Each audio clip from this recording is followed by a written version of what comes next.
Turn a deaf ear. इस phrase का अर्थ है जब कोई व्यक्ति जानबूझकर पूरी तरह से कॉन्शियस होकर किसी की सलाह, किसी की रिक्वेस्ट या किसी चेतावनी को सुनने से इनकार कर देता है। यहां पर मुख्य बात सुनने की क्षमता या इनएबिलिटी नहीं है, बल्कि एक चुनाव है, एक डिसीजन है किसी बात को अनसुना करने का।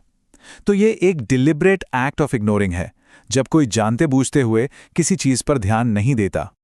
इसका इस्तेमाल अक्सर ऐसी परिस्थितियों में किया जाता है जहां किसी को बार बार आगाह किया जा रहा हो, समझाया जा रहा हो, लेकिन वो शख्स शायद अपनी जिद में या लापरवाही के कारण उन बातों को पूरी तरह से नजरअंदाज कर देता है। ये इडियम उस स्टबर्न रिफ्यूजल को हाईलाइट करता है। इसका एक उपयोग देखते हैं। He turned a deaf ear to all warnings. Turn a blind आई।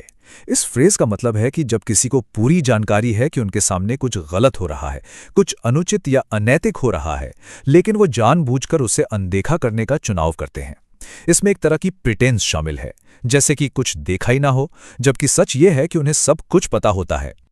ये इडियम खास तौर पर उन कॉन्टेक्स्ट में बहुत आम है जहां कोई अथॉरिटी वाली पोजीशन में हो, जैसे कि एक मैनेजर, एक पेरेंट या एक टीचर, जिनकी जिम्मेदारी बनती है कि वो गलत चीज को रोकें, लेकिन वो किसी विवाद से बचने के लिए या किसी और वजह से उस प्रॉब्लम को ऐसे दिखाते हैं जैसे उन्होंने नोटिस ही नहीं किया। इस सेंटेंस को देखिए, the teacher turned a blind eye to the mistake. Paint the town red.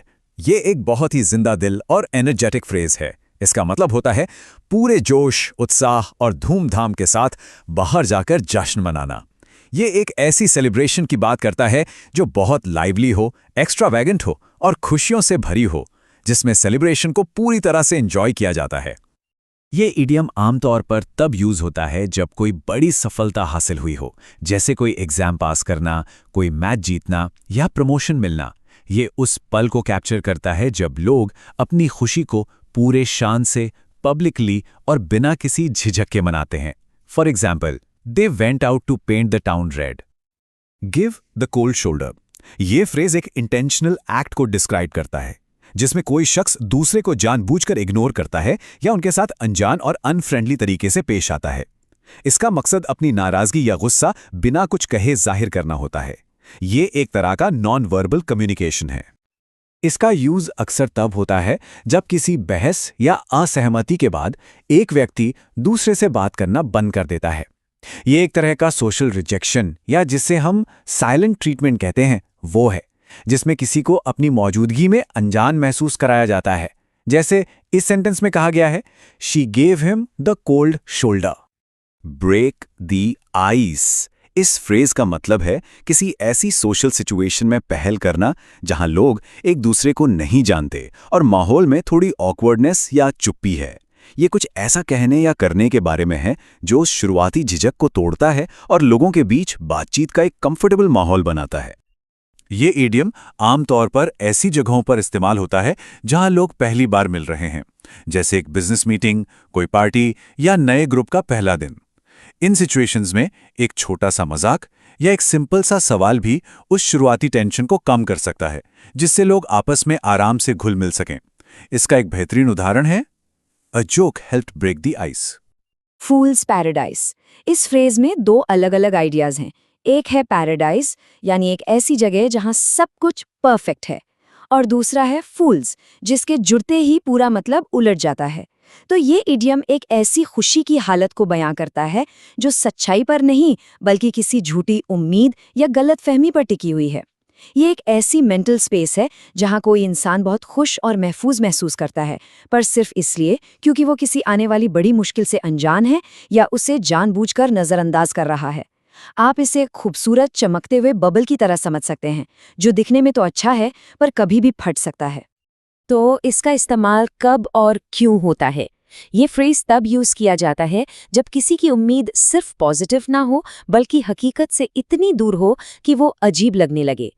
ये ऐसी सिचुएशंस के लिए है जहां एक इंसान किसी खास नतीजे में इतना विश्वास कर बैठा है कि वो किसी भी नेगेटिव साइन या वार्निंग को सुनना ही नहीं चाहता। ये सिर्फ आशावादी होना नहीं है, ये सच से आंखें बंद कर लेना है।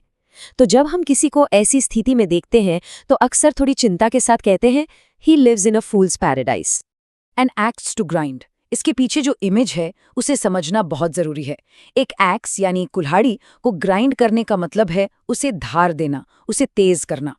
तो ये फ्रेज तैयारी की तरफ इशारा करता है, लेकिन एक छिपे हुए निजी मकसद के लिए। इसका मतलब ये है कि कोई इंसान जो कुछ भी कह रहा है या कर रहा है, उसके पीछे का असली कारण वो नहीं है जो वो बता रहा है। ऊपर से दिखने वाले रीजन के नीचे उनका अपना कोई पर्सनल फायदा, कोई पुराना झगड़ा या बदले की भावना छिपी हो सकती है। उनका एजेंडा सबके लिए नहीं, सिर्फ अपने लिए होता है। ये इडियम आमतौर पर ऐसी सिचुएशंस में इस्तेमाल होता है जहां थोड़ा सा शक पैदा हो। मान लीजिए कोई आपकी जरूरत से ज्यादा मदद कर रहा है या किसी मामले पर बहुत ज्यादा जोश से बहस कर रहा है। तब सवाल उठता है कि उनका असली मकसद क्या है? क्या वो सच में सिचुएशन को लेकर चिंतित हैं या पर्दे के पीछे कोई और ही कहानी है? अगर आपको लगता है कि उनके कामों के पीछे उनका कोई निजी गुस्सा या स्वार्थ है, तो उस सिचुएशन को डिस्क्राइब करने के लिए ये फ्रेज एकदम सही है। आप उनके बर्ताव को देखकर सोच सकते हैं, he has an axe to grind. Chip on one's shoulder. जरा इसकी तस्वीर सोचिए, जैसे कोई इंसान सच में अपने कंधे पर लकड़ी का एक छोटा सा टुकड़ा यानी चिप लेकर घूम रहा हो, और वो बस इंतजार कर रहा है कि कोई उस चिप को गिरा दे ताकि उसे झगड़ा शुरू करने का बहाना मिल जाए। ये इडियम बिल्कुल इसी एहसास को बताता है। ये एक ऐसे इंसान को डिस्क्राइब करता है जो अपने अतीत में हुए किसी अन्याय या गलत बर्ताव का बोझ आज भी उठाए हुए है। वो एहसास उनके साथ रह गया है और उनके हर रिश्ते, हर बातचीत पर असर डालता है। इसी वजह से वो हमेशा डिफेंसिव रहते हैं और झगड़े के लिए तैयार नजर आते हैं। तो ये फ्रेज उस इंसान के लिए इस्तेमाल होता है जो हमेशा लड़ने के मूड में या डिफेंसिव नजर आता है। ये उस व्यक्ति के लिए है जो छोटी छोटी बातों पर भी गुस्से से रिएक्ट करता है, जैसे सारी दुनिया उसके खिलाफ साजिश कर रही हो। उनकी ये कड़वाहट, उनका ये गुस्सा वर्तमान से नहीं बल्कि अतीत की किसी खास घटना से आता है। एक ऐसी चिप जिसे वो अपने कंधे से उतार नहीं पा रहे। और जब हम किसी को लगातार ऐसे बिहेव करते देखते हैं तो हम समझ जाते हैं कि असल मुद्दा अभी का नहीं बल्कि बहुत पुराना है। हम कहते हैं he has a chip on his shoulder. In the pink, ये एक बहुत ही पॉजिटिव और खुशनुमा इडियम है। पिंक यानी गुलाबी रंग के बारे में सोचिए। हम इससे अक्सर अच्छी सेहत, खिले हुए चेहरे और ताजगी के साथ जोड़ते हैं। इस फ्रेज का मतलब बिल्कुल वही है। ये कहने का एक बहुत खूबसूरत तरीका है कि कोई शख्स बेहतरीन सेहत में है, और इसका मतलब सिर्फ बीमार ना होना नहीं है। इसका मतलब है पूरी तरह से तंदुरुस्त होना, जोश और ऊर्जा से भरा हुआ होना, मतलब अपनी बेस्ट फिजिकल कंडीशन में होना। ये फ्रेज अक्सर एक राहत और खुशी के एहसास के साथ इस्तेमाल किया जाता है, खासकर तब जब कोई लंबी बीमारी से ठीक हुआ हो। सोच के देखिए कि आपका कोई करीबी कुछ वक्त से बीमार था और फिर जब आप उन्हें दोबारा स्वस्थ और एनर्जेटिक देखते हैं तो ये इडियम उस सिचुएशन के लिए बिल्कुल परफेक्ट है। यह सिर्फ शी इज हेल्दी अगेन कहने से कहीं ज्यादा एक्सप्रेसिव है। ये उनकी नई ऊर्जा की एक तस्वीर बना देता है। उनके ठीक होने पर आप खुशी से दूसरों को बता सकते हैं, she is in the pink again. Under the weather, ये एक बहुत आम और नरम सा एक्सप्रेशन है। इसकी इमेज सोचिए, जैसे कोई इंसान बादलों से घिरी हुई हल्की धूप वाले दिन में खड़ा हो। ना तो तूफान है और ना ही तेज धूप। ये इडियम बिल्कुल उसी बीच वाले एहसास को बताता है। ये कहने का एक बहुत ही जेंटल तरीका है कि तबीयत कुछ ठीक नहीं लग रही, मतलब आप 100% फिट महसूस नहीं कर रहे। शायद हल्की बीमारी है या थकान है, बिना कोई ज्यादा डिटेल दिए अपनी हालत बताने का ये एक सरल तरीका है। तो इसका इस्तेमाल कब होता है? ये रोजमर्रा की ऐसी सिचुएशंस के लिए एकदम ठीक है जब आप बस थोड़ा सा ऑफ फील कर रहे हो, जैसे हल्का सा जुकाम हो, सिर में दर्द हो या बस थकान महसूस हो रही हो। इसका इस्तेमाल मामूली तकलीफों के लिए किया जाता है, किसी गंभीर बीमारी के लिए नहीं। ये अपनी बात कहने का एक बहुत ही पोलाइट तरीका है, बिना ज्यादा चिंता दिए या ड्रामेटिक हुए। अगर कोई आपसे पूछे कि आप आज थोड़ा सुस्त क्यों लग रहे हैं, तो आप बस इतना कह सकते हैं, he is feeling under the weather. Pour oil on troubled waters. तो इस इडियम का जो मतलब है वो है किसी तनाव से भरी हुई या झगड़े वाली स्थिति को शांत करना। इसकी आप कल्पना ऐसे कर सकते हैं जैसे समुद्र में बहुत ऊंची ऊंची लहरें उठ रही हों, एक तूफान सा हो और उस पर तेल डाला जाए तो उसकी सतह, उसकी सरफेस एकदम शांत हो जाती है।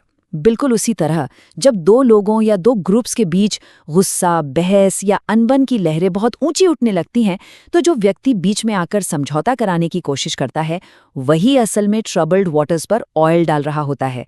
ये एक तरह से शांति स्थापित करने का काम है, जिससे गुस्सा धीरे धीरे कम हो जाता है और माहौल बेहतर हो जाता है। ये फ्रेज ऐसी परिस्थितियों में इस्तेमाल होता है जहां कोई एक व्यक्ति एक मीडिएटर यानी एक मध्यस्थ की, एक शांति स्थापित करने वाले की भूमिका निभाता है। मान लीजिए ये किसी मीटिंग में हो सकता है जहां कॉलीग्स के बीच डिसएग्रीमेंट बहुत ज्यादा बढ़ गया हो, या फिर दो गहरे दोस्तों के बीच किसी गलतफहमी से अनबन हो गई हो। ऐसे में जो इंसान उन दोनों को बैठाकर शांति से समझाता है, उनकी बात सुनता है और सुलह का कोई रास्ता निकालता है, वही इस मुहावरे को सार्थक कर रहा होता है। इसका मकसद हमेशा बिगड़ती हुई बात को संभालना और सद्भावना को वापस लाना होता है। He tried to pour oil on troubled waters. Bury the hatchet। ये मुहावरा उस सिचुएशन के लिए इस्तेमाल होता है जब किसी बहुत पुरानी दुश्मनी या झगड़े को हमेशा के लिए खत्म करके दोबारा से दोस्ती या शांति का रिश्ता शुरू किया जाता है। इसमें हैचेट यानी एक छोटी कुल्हाड़ी विवाद और लड़ाई का प्रतीक है, अ सिंबल ऑफ कॉन्फ्लिक्ट। ऐसा माना जाता है कि पुराने जमाने में जब दो दुश्मन कबीले आपस में सुलह करते थे तो वो अपने हथियारों को, अपने हैचेट्स को जमीन में गाड़ देते थे। ये इस बात का एक साफ संकेत था कि अब लड़ाई खत्म हो चुकी है और शांति स्थापित हो गई है। इस इडियम का इस्तेमाल तब होता है जब दो लोग या दो समूह जो शायद सालों से एक दूसरे से नाराज थे, आखिरकार उस झगड़े को भुलाने का फैसला कर लेते हैं। वो एक दूसरे को माफ करके अपने मतभेदों को पीछे छोड़कर आगे बढ़ने के लिए तैयार हो जाते हैं। ये एक बहुत ही सकारात्मक, एक पॉजिटिव कदम है जो समझौते, माफी और एक नई शुरुआत को दर्शाता है। इससे एक लंबे समय से चल रहे तनाव का अंत होता है। They finally buried the hatchet. Take up the hatchet, जैसा कि इसके शब्दों से ही साफ है, ये बरी द हैचेट का ठीक उल्टा यानी उसके एकदम ऑपोजिट है। इसका मतलब है लड़ाई के लिए तैयार हो जाना या किसी शांत पड़ चुके झगड़े को फिर से शुरू करना। जब कोई हैचेट यानी कुल्हाड़ी को जमीन से निकालकर दोबारा उठा लेता है तो ये इस बात का एक बहुत साफ संकेत है कि अब शांति का समय खत्म हो गया है और वो संघर्ष के लिए पूरी तरह से तैयार है। इस फ्रेज को ऐसी स्थिति में इस्तेमाल करते हैं जहां एक पुराना झगड़ा जो शायद सुलझ गया था या ठंडा पड़ चुका था, किसी नई वजह से फिर से भड़क उठता है। ये तब यूज होता है जब एक पक्ष ये फैसला करता है कि वो अब शांत नहीं बैठेगा और दुश्मनी को आगे बढ़ाएगा। ये एक नई शुरू हुई दुश्मनी को दिखाता है जहां समझौते की सारी कोशिशें नाकाम हो जाती हैं और विवाद दोबारा जीवित हो उठता है। He took up the hatchet again. Lead someone bye the knows. इसका मतलब है किसी पर पूरा नियंत्रण यानी कंप्लीट कंट्रोल हासिल कर लेना, किसी पर इस हद तक हावी हो जाना कि वो आपकी हर बात बिना कोई सवाल किए माने। इसकी इमेज एक ऐसे जानवर से आती है जिसकी नाक में नथ डालकर उसे जहां चाहे वहां ले जाया जाता है। ठीक उसी तरह जिस व्यक्ति को इस तरह से नियंत्रित किया जाता है वो आसानी से मैनिपुलेट हो जाता है और अपनी सोचने समझने की शक्ति का इस्तेमाल नहीं कर पाता। ये इडियम आमतौर पर एक नकारात्मक यानी एक नेगेटिव संदर्भ में इस्तेमाल होता है। ये ऐसी स्थिति को दर्शाता है जहां एक व्यक्ति दूसरे की कमजोरी या भोलेपन का फायदा उठाकर उसे अपने इशारों पर नचाता है। इसमें शक्ति का संतुलन, पावर बैलेंस बहुत ज्यादा एक तरफ झुका हुआ होता है। जैसे एक चालाक नेता जो अपने अनुयायियों को बिना सोचे समझे कोई भी काम करने पर मजबूर कर दे, या कोई भी ऐसा रिश्ता जहां एक इंसान दूसरे पर पूरी तरह से हावी हो। He leads others by the nose. Pull yourself together. इस फ्रेज का मतलब है अपने इमोशंस पर काबू पाना, खुद को संभालना। खास तौर पर जब कोई व्यक्ति बहुत ज्यादा घबराया हुआ हो, दुखी हो या पैनिक की स्थिति में हो। पुल योरसेल्फ टुगेदर कहने का मतलब है कि अपने बिखरे हुए जज्बातों और विचारों को इकट्ठा करो, शांत हो जाओ और सिचुएशन को आराम से कंट्रोल में रहकर हैंडल करो। यह खुद को हिम्मत देने और कंपोजर हासिल करने का एक तरीका है। इसका इस्तेमाल दो तरह से होता है, या तो किसी को हिम्मत देने के लिए या किसी के एक्शन को बयान करने के लिए। जैसे एक इम्पॉर्टेंट प्रेजेंटेशन या इंटरव्यू से पहले अगर कोई बहुत नर्वस है तो उसे कहा जा सकता है, take a deep breath and pull yourself together. या फिर किसी बुरी खबर को सुनने के बाद जब कोई व्यक्ति अपने आंसू पोंछकर हिम्मत जुटाकर दोबारा से मजबूत बन जाता है, उस एक्शन को डिस्क्राइब करने के लिए। ये आंतरिक शक्ति और आत्मसंयम का प्रतीक है। She pulled herself together. Add insult to injury. तो इस मुहावरे का मतलब क्या है? इसका मतलब है कि जब कोई हालत पहले से ही काफी खराब या दुखदाई हो और उसके ऊपर कुछ ऐसा हो जाए जो उस तकलीफ को, उस दर्द को और भी बढ़ा दे। मान लीजिए किसी के लिए दिन पहले से ही बुरा जा रहा है और फिर कुछ ऐसा हो जाता है जो उसे और बिगाड़ देता है। लेकिन ये सिर्फ दो बुरी चीजों का एक के बाद एक होना नहीं है। इसमें जो दूसरी घटना है ना, वो पहली परेशानी से जुड़े अपमान या दुख को और गहरा करने का काम करती है, जैसे चोट पर अपमान छिड़कना। इसका इस्तेमाल ऐसी सिचुएशंस में होता है जहां एक मिसफॉर्चून के बाद एक और मुसीबत आ जाती है जो उस हार या नुकसान को और ज्यादा चुभने वाला बना देती है। जैसे इस एग्जाम्पल को देखिए। केस हार जाना, ये अपने आप में एक बड़ा नुकसान था। ये थी पहली चोट यानी इंजुरी। लेकिन उसके ऊपर से जुर्माना लग जाना, इसने उस हार के एहसास को और ज्यादा ह्यूमिलिएटिंग यानी अपमानजनक बना दिया। ये था इंसल्ट। इसीलिए कहते हैं being fined after losing the case added insult to injury. Rub salt into the wound. ये मुहावरा उस सिचुएशन को बताता है जब कोई इंसान जानबूझकर, डिलिबरेटली किसी दूसरे के दुख को, उसकी हार को या उसकी कमजोरी को कुरेदकर उसे और बुरा फील कराता है। इसकी कल्पना करके देखिए, किसी को एक ताज़ा जख्म लगा है और मदद करने की जगह कोई उस पर नमक छिड़क दे। ये एक बेहद बेहद कठोर काम है। इस इडियम में इंटेंट यानी इरादा बहुत जरूरी है। यहाँ अनजाने में दुख नहीं पहुंचाया जा रहा, बल्कि जानबूझकर तकलीफ दी जा रही है। तो इसका इस्तेमाल कब होता है? ये तब यूज होता है जब कोई शख्स किसी की मौजूदा तकलीफ का फायदा उठाकर उसे और नीचा दिखाने की कोशिश करता है। ऐसा अक्सर ताना मारकर, उसकी हार का मजाक उड़ाकर या उसकी गलती को बार बार याद दिलाकर किया जाता है। जैसा कि इस सेंटेंस में है। यहाँ हार मिलना एक पहले से मौजूद जख्म यानी वूंड था, लेकिन उस शख्स ने उसके दुख को समझने के बजाय उसका मजाक उड़ाया। ये मजाक उड़ाना ही उस जख्म पर नमक यानी सॉल्ट लगाने जैसा था। He rubbed salt into the wound by mocking her loss. Stir up a hornet's nest. इसका मतलब है कोई ऐसा काम करना या कोई ऐसा मुद्दा उठा देना जिससे बहुत सारे लोगों में एक साथ तीव्र गुस्सा, विवाद या अफरा-तफरी मच जाए। इसकी तस्वीर ऐसी है जैसे आप किसी ततैयों के छत्ते को, एक हॉर्नेट्स नेस्ट को छेड़ दें और फिर सारी गुस्साई हुई ततैयां आप पर हमला कर दें। ये मुहावरा ठीक उसी तरह के एक्शन के लिए यूज होता है जो एक शांत माहौल में अचानक से बहुत सारी नेगेटिविटी और क्रोध पैदा कर दे। ये ऐसी सिचुएशंस के लिए इस्तेमाल किया जाता है जहां कोई व्यक्ति एक ऐसे मामले को फिर से छेड़ देता है जो शांत हो चुका था, और उसके ऐसा करने से बहुत से लोग नाराज हो जाते हैं और एक बड़ा विवाद खड़ा हो जाता है। इस सेंटेंस में वो इशू यानी मुद्दा एक शांत छत्ते की तरह था, ठीक है, लेकिन उसे रीओपन करके यानी दोबारा उठाकर उसने एक बड़ी मुसीबत को दावत दे दी, जिससे चारों तरफ से गुस्से वाली प्रतिक्रिया यानी रिएक्शंस आने लगी। He stirred up a hornet's nest by reopening the issue. Uphill task. कभी-कभी कुछ काम ऐसे होते हैं जो शुरू करने से पहले ही लगभग असंभव से लगते हैं। ऐसे काम जिन्हें पूरा करने में हर कदम पर बहुत ज्यादा मेहनत और जोर लगेगा। That's what we call an uphill task. ये मुहावरा एक ऐसे काम या जिम्मेदारी को दर्शाता है जो बेहद कठिन हो, बिल्कुल वैसे जैसे किसी पहाड़ पर सीधी ऊंची चढ़ाई चढ़ना। हर कदम मुश्किल होता है, हर सांस भारी लगती है और मंजिल बहुत दूर महसूस होती है। ये इडियम ऐसी जिम्मेदारियों या गोल्स के लिए इस्तेमाल होता है जिनके रास्ते में बहुत सारी रुकावटें हों और जिनके लिए लगातार संघर्ष करना पड़े। ये सिर्फ एक मुश्किल काम नहीं है, बल्कि इसमें एक कांस्टेंट स्ट्रगल का, एक लगातार आगे बढ़ने की कोशिश का एहसास होता है। इस एग्जाम्पल में उन लोगों को किसी बात के लिए राजी करना यानी कन्विंस करना आसान नहीं था। ये एक अपहिल टास्क था। इसका मतलब इसमें बहुत मेहनत, बहुत दलीलों और बहुत सब्र की जरूरत पड़ी होगी। Convincing them was an uphill task. Bite the bullet. इसका अर्थ है किसी बहुत मुश्किल, दर्दनाक या नापसंदीदा सिचुएशन को हिम्मत के साथ स्वीकार करना, एक्सेप्ट करना, क्योंकि उससे बचना मुमकिन नहीं है। इसके पीछे एक बहुत दिलचस्प कहानी है।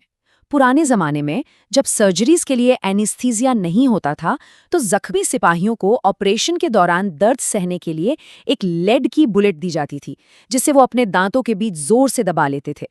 ये उस असीम दर्द को हिम्मत से सहने का एक सिंबल, एक प्रतीक बन गया। तो इस मुहावरे का प्रयोग तब होता है जब किसी व्यक्ति के पास कोई अनिवार्य यानी अनअवॉइडेबल हालात का सामना करने के अलावा कोई चारा ना हो। उसे वो चीज़ पसंद नहीं है, लेकिन वो शिकायत करने के बजाय मजबूती से उसे स्वीकार कर लेता है, जैसा कि इस आखिरी उदाहरण में है। वो फैसला यानी डिसीजन उसके लिए शायद कठिन या नापसंदीदा था, लेकिन उसने हालात की गंभीरता को समझा और हिम्मत दिखाते हुए उसे कबूल कर लिया। He bit the bullet and accepted the decision. Daggers drawn इस मुहावरे को सुनते ही एक तनाव और एक गहरी दुश्मनी का एहसास होता है। ये उस सिचुएशन को बताता है जहां दो लोगों या ग्रुप्स के बीच की नाराजगी इतनी बढ़ गई है कि वो अब खुलकर सामने आ गई है। अब सोचकर देखिए, पुराने जमाने में जब सैनिक अपनी म्यान से खंजर यानी डैगर बाहर निकाल लेते थे, तो इसका मतलब साफ था कि अब बातचीत का वक्त खत्म हो चुका है और लड़ाई होने वाली है। तो ये मुहावरा उसी इंटेंसिटी, उसी खुले टकराव के लिए इस्तेमाल होता है। तो इसे इस्तेमाल कब करते हैं? ये किसी भी ऐसे रिश्ते के लिए यूज होता है जहां कड़वाहट और तनाव बहुत ज्यादा हो, और सबसे जरूरी बात, वो छिपा हुआ ना हो बल्कि जाहिर हो। ये सालों से एक दूसरे के खिलाफ खड़े बिजनेस राइवल्स हो सकते हैं, राजनीतिक दुश्मन हो सकते हैं, या फिर परिवार में कोई बहुत गहरी अनबन। जब भी दुश्मनी इतनी गहरी और खुली हो, तब हम कहते हैं They have been at daggers drawn for years. In the red, ये एक ऐसा मुहावरा है जो सीधे सीधे फाइनेंस और अकाउंटिंग की दुनिया से आता है। जब हम कहते हैं कि कोई इन द रेड है, तो इसका सीधा सा मतलब है कि वो आर्थिक रूप से मुश्किल में हैं। उनके खर्चे उनकी कमाई से ज्यादा हैं, वो कर्ज में हैं, या फिर उनका बिजनेस नुकसान में चल रहा है। इसकी कहानी भी बड़ी इंटरेस्टिंग है। पुराने जमाने में जब अकाउंटेंट्स हाथ से खाते बनाते थे, तो सारा मुनाफा यानी प्रॉफिट काली स्याही से लिखते थे। लेकिन जब भी कोई नुकसान या घाटा दिखाना होता था, तो उसे अलग से हाईलाइट करने के लिए लाल स्याही का इस्तेमाल किया जाता था। और बस वहीं से ये फ्रेज आया, इन द रेड। तो ये फ्रेज किसी भी उस सिचुएशन में फिट बैठता है जहां पैसों का नुकसान हो रहा हो, चाहे वो एक छोटा सा स्टार्टअप हो जो अभी प्रॉफिट नहीं बना पा रहा, या एक बहुत बड़ी कंपनी जो मुश्किल दौर से गुजर रही हो। यहां तक कि किसी देश की इकोनॉमी के लिए भी ये इस्तेमाल हो सकता है। ये बताने का एक बहुत ही कॉमन और साफ तरीका है कि आर्थिक स्थिति ठीक नहीं है। मिसाल के तौर पर, अगर एक कंपनी पूरे साल मुनाफा नहीं कमा पाई, तो हम कहेंगे the company has been in the red all year. Ride the high horse, ये मुहावरा उस इंसान के बर्ताव को दिखाता है जिसमें घमंड और अहंकार झलकता है, जो खुद को दूसरों से बेहतर समझता है। और ये सिर्फ अमीर या पावरफुल होने की बात नहीं है, बल्कि ये नैतिक रूप से यानी मॉरली खुद को ज्यादा सही समझने के बारे में है। ऐसा इंसान दूसरों को नीची नज़र से देखता है, उन्हें जज करता है। इसका ओरिजिन भी बहुत विजुअल है। सोचिए, मध्यकाल में जब बड़े बड़े सेनापति और राजा महाराजा ऊंचे और सजे धजे घोड़ों पर चलते थे, तो वो सचमुच आम लोगों से ऊपर होते थे। वो वहां से नीचे देखते थे, जो उनके रुतबे और ताकत का प्रतीक था। ये मुहावरा बिल्कुल उसी फीलिंग को कैप्चर करता है। तो इस मुहावरे का इस्तेमाल अक्सर किसी को टोकने या क्रिटिसाइज करने के लिए किया जाता है। जब कोई बहुत ज्यादा सेल्फ राइटियस हो रहा हो, यानी हर बात में खुद को ही सही मान रहा हो और दूसरों की गलतियां निकाल रहा हो, तब उसे ये कहा जा सकता है। ये एक तरह की चेतावनी है कि वो अपने इस घमंड से बाहर आए। इसे एक सलाह की तरह भी कह सकते हैं, don't ride the high horse. Lions share, इस मुहावरे का मतलब है किसी भी चीज का सबसे बड़ा या सबसे अच्छा हिस्सा। जब भी कोई चीज बांटी जाती है, चाहे वो पैसा हो, जमीन हो या किसी काम का क्रेडिट हो, और किसी एक को उसका सबसे ज्यादा हिस्सा मिल जाए, तो हम कहते हैं कि उसे लायंस शेयर मिला। इसकी जड़ें ईसोप की मशहूर कहानियों में हैं, जहां जंगल का राजा शेर शिकार के बाद हमेशा अपनी ताकत के दम पर सबसे बड़ा और बेहतरीन हिस्सा खुद के लिए रख लेता था, भले ही शिकार में मेहनत बाकी जानवरों ने भी की हो। तो इसमें अक्सर एक हल्की सी अनफेयरनेस यानी नाइंसाफी की भावना भी छिपी होती है।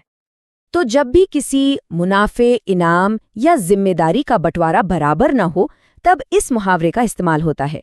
हो सकता है किसी प्रोजेक्ट की सफलता का ज्यादातर क्रेडिट एक ही इंसान को मिल जाए, या विरासत में किसी एक को बाकियों से कहीं ज्यादा हिस्सा मिले।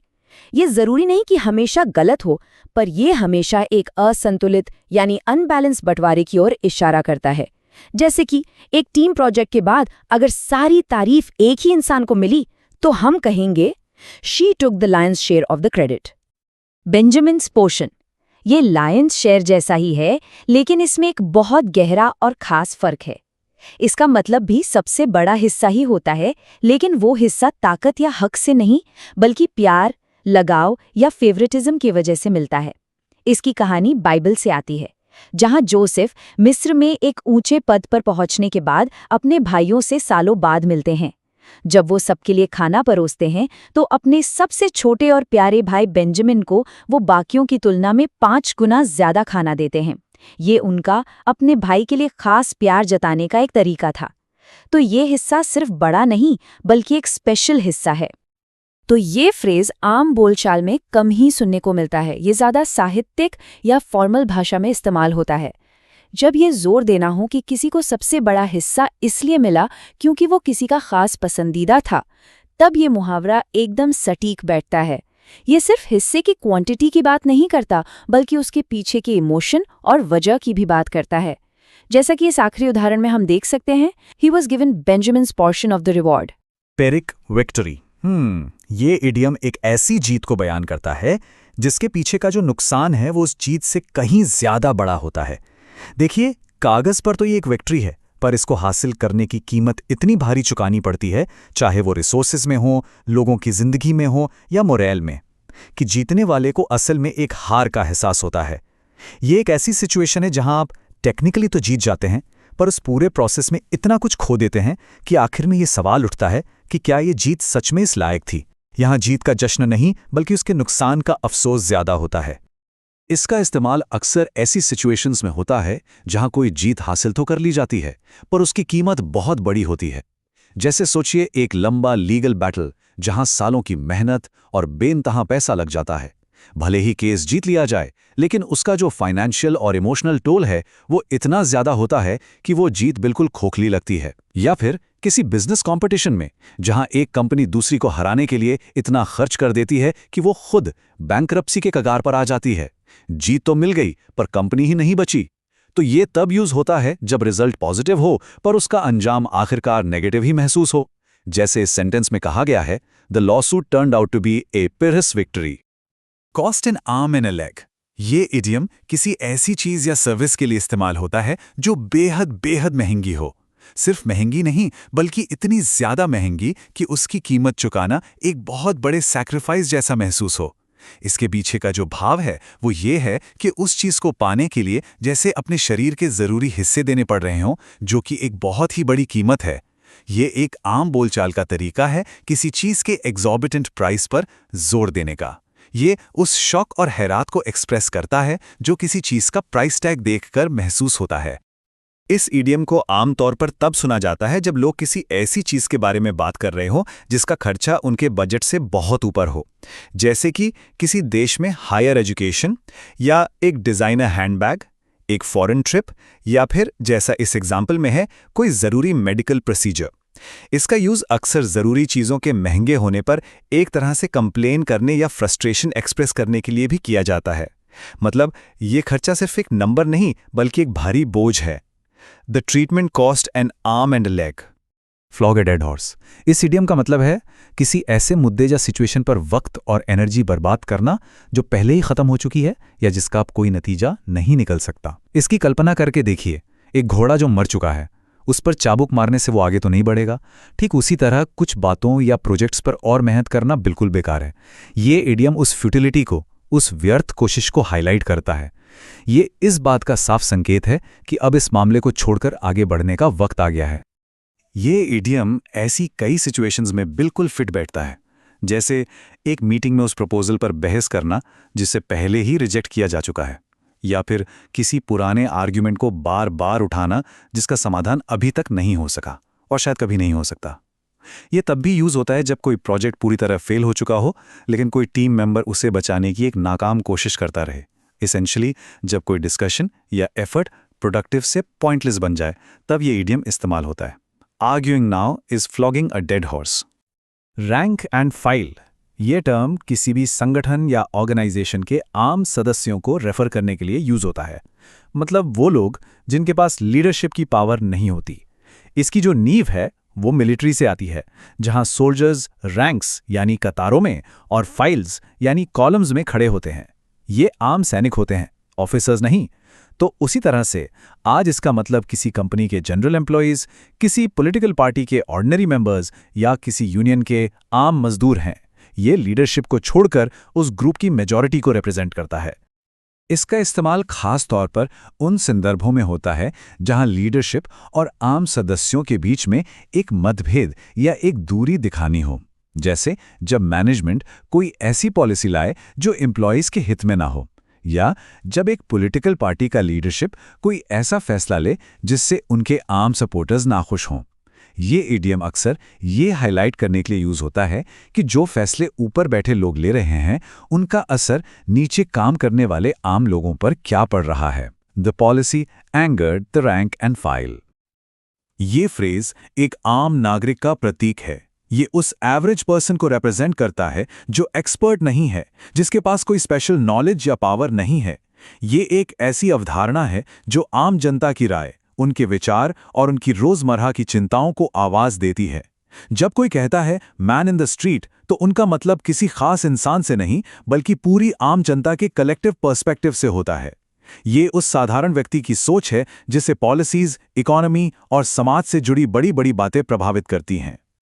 इस फ्रेज का इस्तेमाल मीडिया, पॉलिटिक्स और मार्केट रिसर्च में बहुत होता है।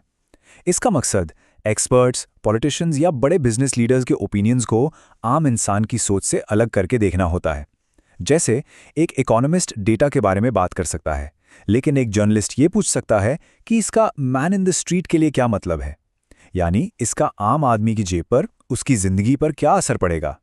ये फ्रेज कॉम्प्लेक्स टॉपिक्स को एक रिलेटेबल इंसानी नजरिए से जोड़ने का काम करता है। The issue matters to the man in the street. Die in harness. इस फ्रेज का मतलब समझने के लिए इसके शब्दों में छिपी इमेज को सोचिए।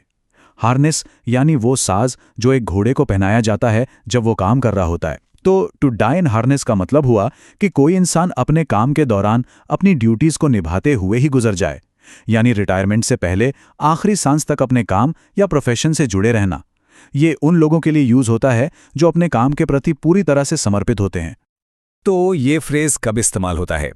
अक्सर इसका यूज उन लोगों के लिए किया जाता है जिन्होंने अपनी पूरी जिंदगी एक नोबल कॉज या किसी बड़ी जिम्मेदारी में लगा दी हो, जैसे कि सोल्जर्स, साइंटिस्ट्स या कोई लीडर।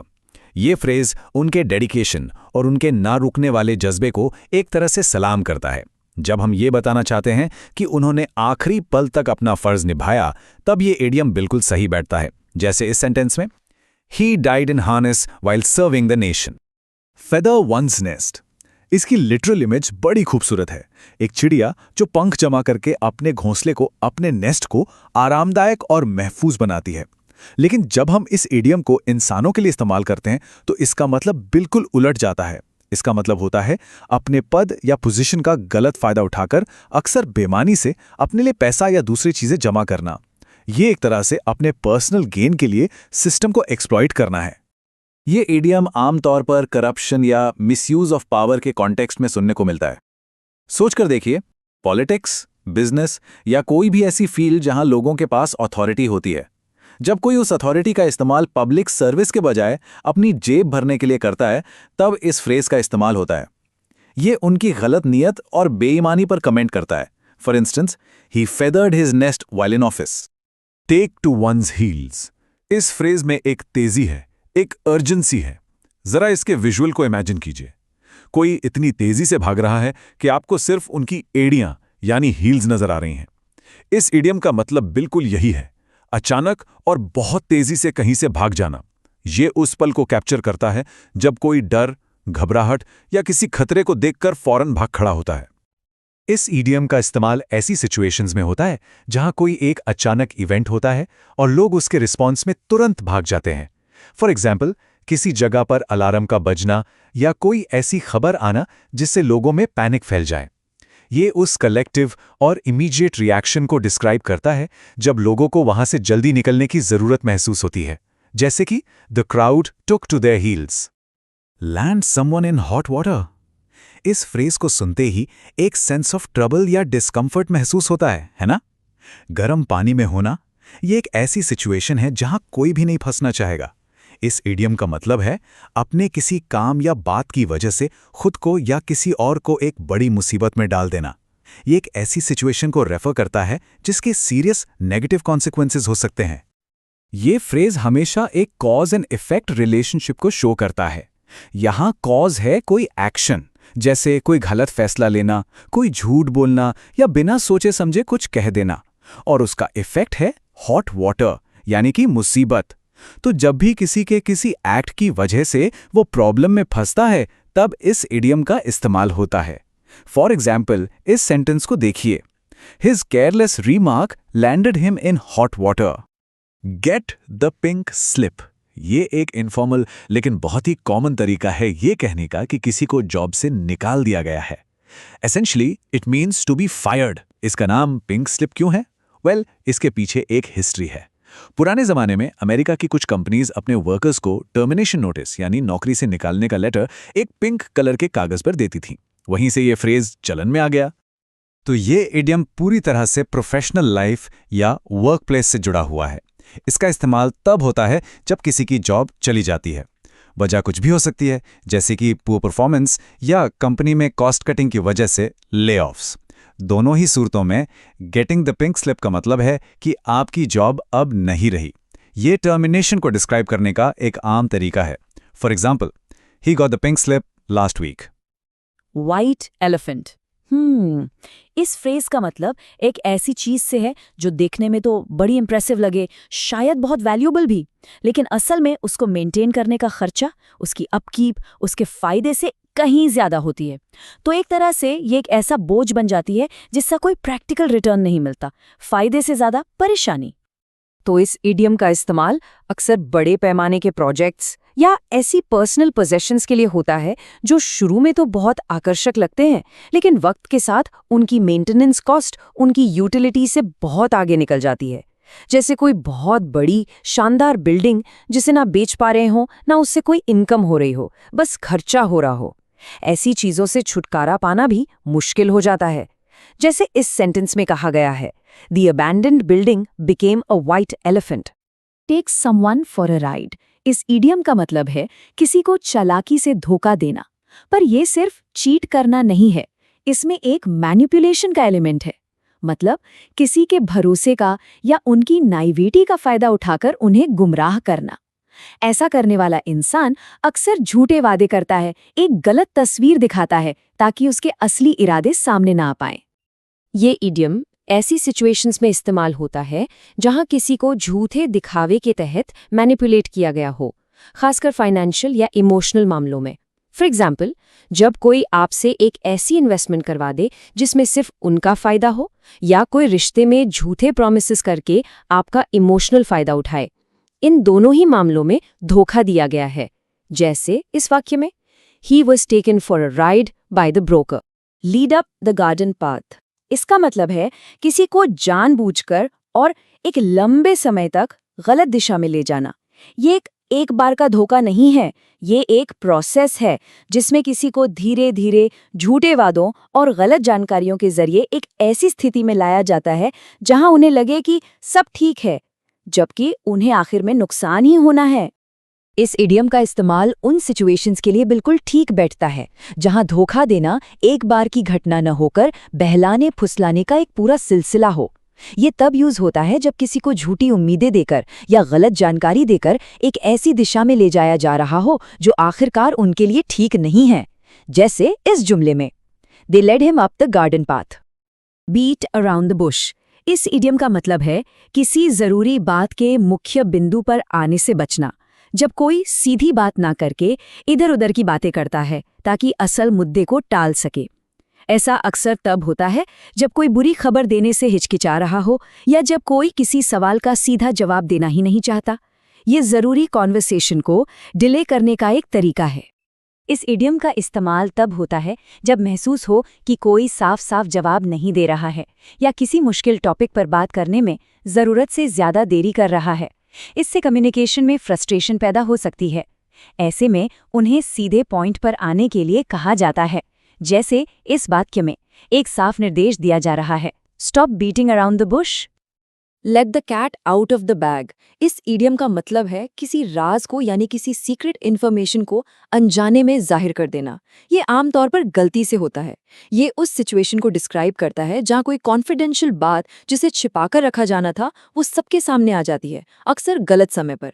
इससे किसी सरप्राइज पार्टी का प्लान खराब हो सकता है या कोई ऐसी खबर बाहर आ सकती है जिसे अभी नहीं आना था। ये ईडियम उस पल को परफेक्टली कैप्चर करता है जब कोई गुप्त जानकारी खुल जाती है। इससे अक्सर कोई सरप्राइज खराब हो जाता है या कोई छिपा हुआ सच सामने आ जाता है। और जैसा हमने डिस्कस किया, ये जरूरी नहीं कि जानबूझकर किया गया हो। अक्सर ये एक स्लिप ऑफ द टंग या गलती से हो जाता है, जैसे इस आखिरी जुमले में, he let the cat out of the bag. Flash in the pan. इस फ्रेज का मतलब समझने के लिए इसके शब्दों पर गौर कीजिए। एक फ्लैश यानी एक अचानक से होने वाली तेज रोशनी, और पैन मतलब एक बर्तन। तो ये फ्रेज एक ऐसी सक्सेस को डिस्क्राइब करता है जो अचानक बिल्कुल एक चमक की तरह आती है। सबकी आंखें खुली रह जाती हैं, पर बस उतनी ही तेजी से वो गायब भी हो जाती है। सोचकर देखिए, एक पल के लिए सब रोशन हो गया, एक ब्रिलियंट मोमेंट था, लेकिन वो टिक नहीं पाया। ये ऐसी कामयाबी है जो आती तो जोर शोर से है, पर लंबी नहीं चलती। उसमें कंसिस्टेंसी यानी कि लगातार वैसा परफॉर्म करने की बात नहीं होती, बस एक बार का कमाल और फिर खामोशी। तो आखिर इस फ्रेज का इस्तेमाल होता कब है? ये तब यूज होता है जब शुरुआत में कोई चीज या कोई इंसान बहुत ज्यादा प्रॉमिस दिखाता है। मतलब ऐसा लगता है कि ये तो कमाल ही कर देगा। जैसे सोचिए, एक नया बिजनेस है, पहले ही साल इतना सक्सेसफुल हो गया कि सब तरफ उसके चर्चे हैं, पर अगले साल तक वो बंद हो गया। या फिर कोई एथलीट जो अपने पहले ही टूर्नामेंट में वर्ल्ड रिकॉर्ड बना दे, लेकिन उसके बाद कभी उस परफॉर्मेंस को दोहरा ही ना पाए। तो ऐसी सिचुएशंस में जहां शुरुआती सफलता आगे नहीं बढ़ पाती, जहां वो मोमेंटम बरकरार नहीं रहता, उसको डिस्क्राइब करने के लिए फ्रेज यूज करते हैं। जैसे इस सेंटेंस में, the singers fame was a flash in the pan. Dark horse, ये एक बहुत ही पावरफुल फ्रेज है। इसका इस्तेमाल उस कॉम्पिटिटर के लिए होता है जिसके बारे में ज्यादा लोग जानते नहीं है, उन पर किसी का ध्यान नहीं होता। मान लीजिए एक रेस है, सबकी नजरें उन पर हैं जिनके जीतने के चांसेस सबसे ज्यादा हैं, जो फेवरेट्स हैं।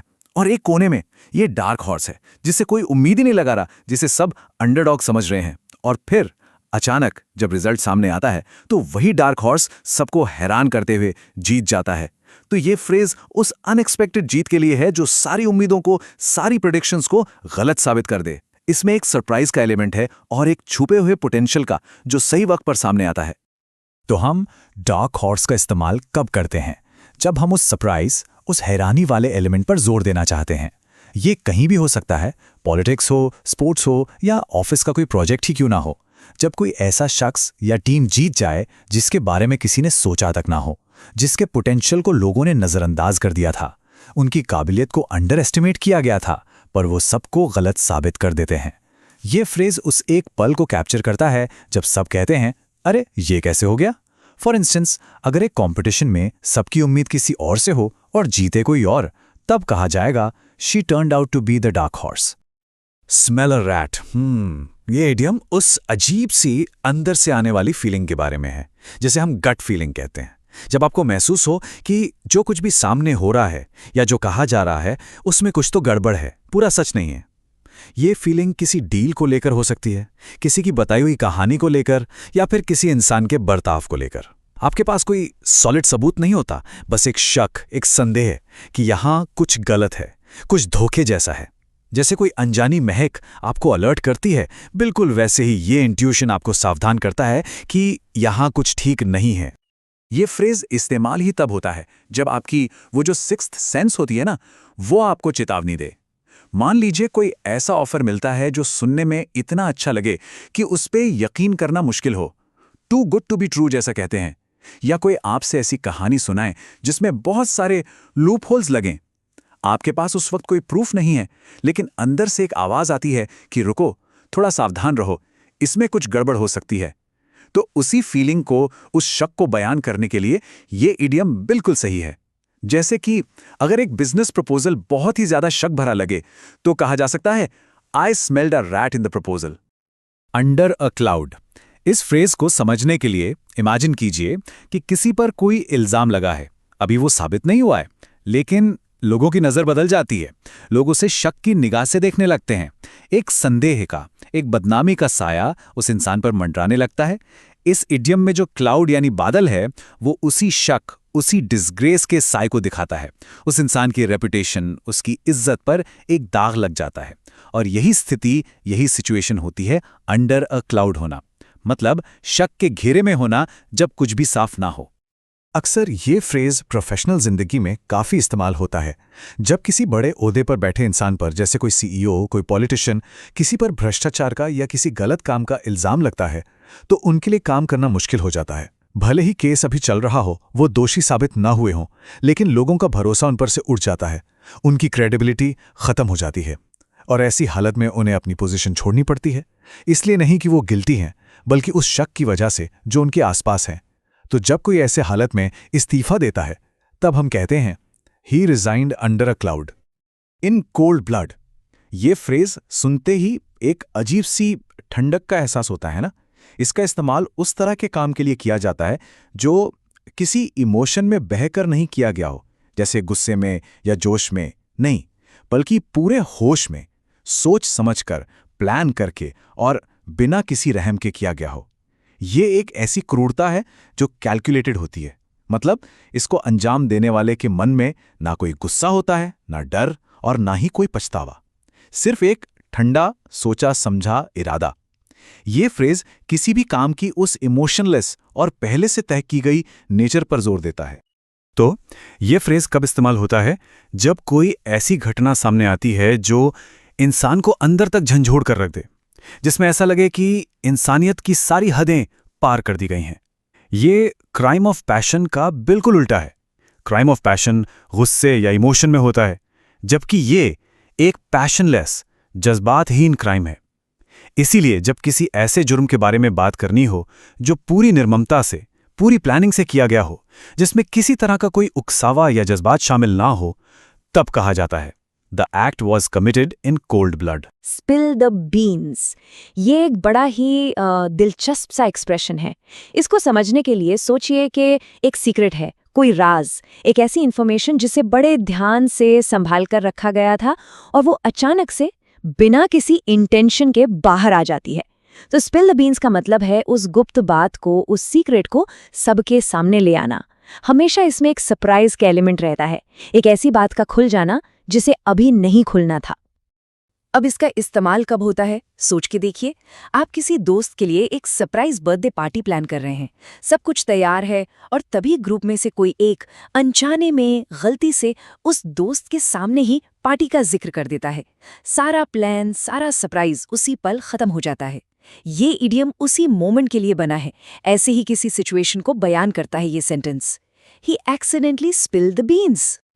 रीड बिटवीन द लाइन्स, ये एक बहुत ही गहरी बात है। देखिए, कभी कभी जो असली मतलब होता है ना, वो शब्दों में नहीं, बल्कि शब्दों के बीच की जो खामोशी होती है उसमें छुपा होता है। इस इडियम का मतलब है उस छुपे हुए, उस अनकहे मतलब को समझना। ये सिर्फ सुनना नहीं है कि क्या कहा जा रहा है, बल्कि ये महसूस करना है कि क्या नहीं कहा जा रहा है और उसके पीछे का असली इरादा, असली इंटेंशन क्या है। ये हुनर, ये स्किल सबसे ज्यादा काम आती है जब हम कोई ऑफिशियल लेटर, कोई पॉलिटिकल स्पीच या शायद किसी की लिखी हुई ऐसी बात पढ़ रहे होते हैं जहां लोग सीधे सीधे अपनी बात नहीं कहते। ऐसी सिचुएशंस में सच्चाई को अक्सर शब्दों के पर्दे के पीछे रखा जाता है। उस पर्दे के पार देखने के लिए और असली मतलब तक पहुंचने के लिए हमें you must read between the lines. Make a clean breast of, इस फ्रेज में एक बोझ उतारने का, एक हल्कापन महसूस करने का एहसास है। इसका मतलब होता है किसी गलती को या किसी गलत काम को पूरी तरह से बिना कुछ छिपाए ईमानदारी से कबूल कर लेना। ये एक फुल कन्फेशन है, जहां एक इंसान अपने मन पर रखे हुए गिल्ट के पत्थर को पूरा सच बोलकर हटा देता है। इसमें एक गंभीरता है, सच को सामने लाने की एक जिम्मेदारी का एहसास है। ये इडियम आमतौर पर छोटी मोटी गलतियों के लिए इस्तेमाल नहीं होता, ये गंभीर परिस्थितियों के लिए है।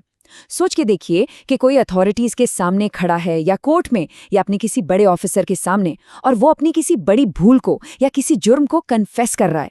ये एक फॉर्मल और कंप्लीट एडमिशन ऑफ ट्रूथ है, पूरी सच्चाई का इकबाल। जैसे कि he made a clean breast of the matter. Fool's errand, ये सुनते ही मन में एक ऐसी तस्वीर बनती है जहां सारी मेहनत बेकार जा रही है। इसका मतलब है एक ऐसा काम या एक ऐसा मिशन जिसके सफल होने का, जिसके कामयाब होने का दूर दूर तक कोई चांस नहीं है। ये एक ऐसी कोशिश है जिसमें समय और एनर्जी दोनों का बर्बाद होना पहले से ही तय होता है। एक ऐसी जर्नी जो शुरू से ही होपलेस है। ये फ्रेज ऐसी सिचुएशंस के लिए बिल्कुल फिट बैठता है जहां कोशिश करना ही बेवकूफ़ी है। फॉर एग्जाम्पल, आप किसी ऐसे इंसान से बहस कर रहे हैं जो कभी अपनी गलती मानने को या अपनी सोच बदलने को तैयार ही नहीं है, या आप कोई ऐसी चीज ढूंढ रहे हैं जिसका कोई वजूद ही नहीं है। उस सिचुएशन में आपकी सारी कोशिश बेकार है। ऐसे में ही कहा जाता है, arguing with him is a fool's errand. Wild goose chase, इस फ्रेज में एक बेमतलब की भाग दौड़ है, एक ऐसी तलाश है जो बेकार और निराशाजनक है। ये उस एहसास को बयान करता है जब आप किसी ऐसी चीज के पीछे भाग रहे हैं जिसे पकड़ना या पाना लगभग नामुमकिन है। एक लंबी, उलझी हुई, थका देने वाली जर्नी जिसके अंत में आप खाली हाथ वहीं लौट आते हैं जहां से शुरू किया था। इसको अक्सर तब इस्तेमाल किया जाता है जब कोई खोज, कोई सर्च गलत जानकारी या झूठे सुरागों पर आधारित हो। जैसे एक पुलिस इन्वेस्टिगेशन में टीम गलत लीड्स के पीछे एक जगह से दूसरी जगह भाग रही हो, या आप किसी को एक ऐसे पते पर ढूंढने निकले हैं जहां वो इंसान कभी रहता ही नहीं था। ये उस निष्फल भागदौड़ को दर्शाता है जिसका कोई नतीजा नहीं निकलता। For instance, the investigation turned into a wild goose chase. Keep the pot boiling, ये एक ऐसा इडियम है जिसका मतलब है किसी सिचुएशन में या किसी मुद्दे में दिलचस्पी और गर्मी को, उसके मोमेंटम को बनाए रखना। मतलब किसी भी चीज को ठंडा नहीं होने देना, उसे शांत नहीं पड़ने देना।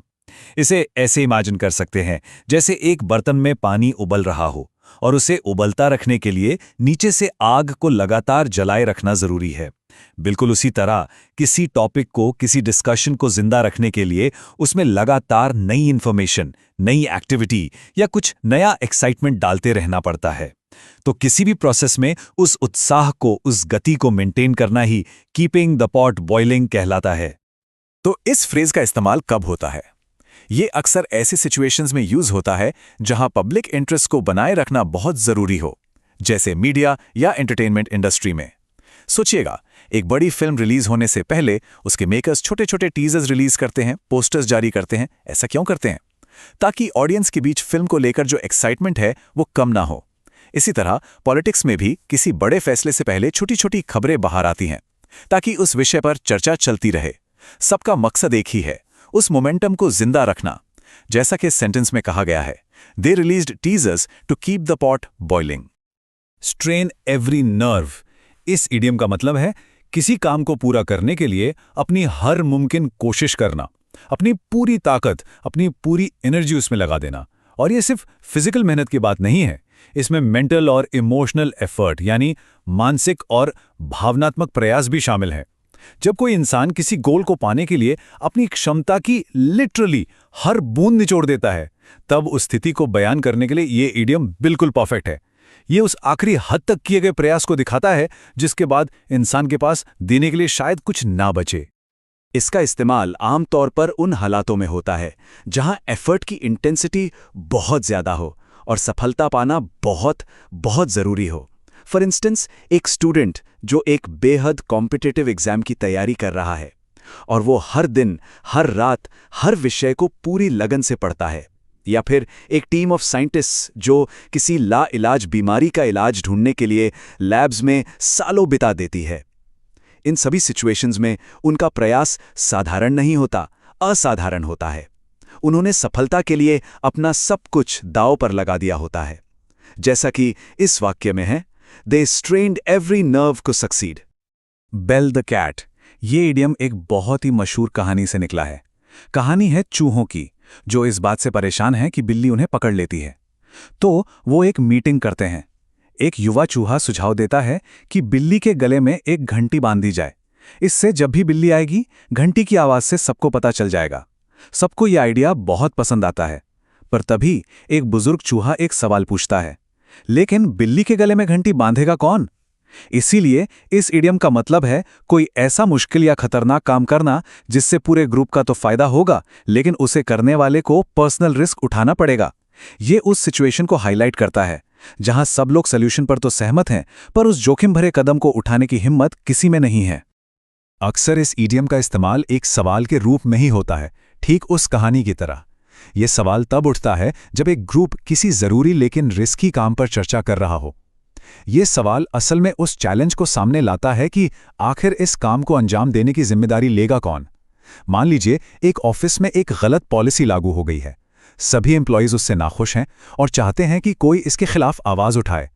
सब इस बात पर राजी हैं, लेकिन आवाज उठाने का मतलब है रिस्क लेना, मैनेजमेंट की नजरों में आना।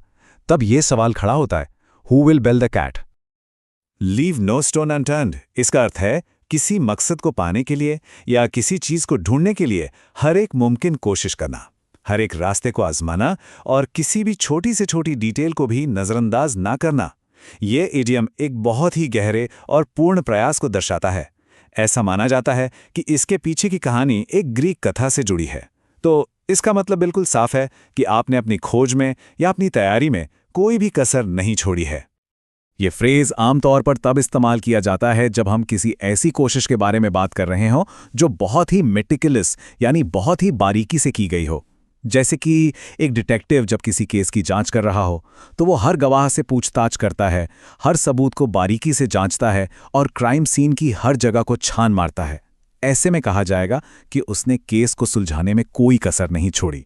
या फिर एक स्पोर्ट्स टीम जो फाइनल मैच की तैयारी कर रही है, वो हर ओपोनेंट की स्ट्रैटेजी को एनालाइज करती है और हर पॉसिबल सिचुएशन के लिए प्रैक्टिस करती है।